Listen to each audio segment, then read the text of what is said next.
เบอร์13ครับท่านป้องกันอากาศเป็นผู้เสิร์ฟบานยาวมาเพื่อจับบานอยู่สนามแก้ออกมาเลยครับเบสเลี้ยวไปเบอร์11เนี่ยตีก็เป็นคะแนนเนี่ยจับบานอยู่คำเสายกขึ้นเบอร์14ชนะตีก็เป็นคะแนนต่อมาเบอร์8ยกขึ้นมาเบอร์11เคาะหลังบอลแต่เนี่ยเบอร์1ยกขึ้นมาเบอร์4ใช้เกียร์ลุกอยู่นะเบอร์8ยกขึ้นมาเบอร์11ตีก็เป็นคะแนนเนี่ยมาจะได้เบอร์14สนามตียังไม่เป็นคะแนน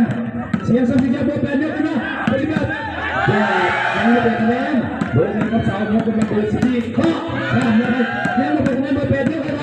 11ตีไม่เป็นคะแนนเบอร์11แก้ไขดีอยู่เบอร์8เบอร์14เบอร์1ยกไปเบอร์4แก้วตีไม่เป็นคะแนนเบอร์14มาจะได้เบอร์1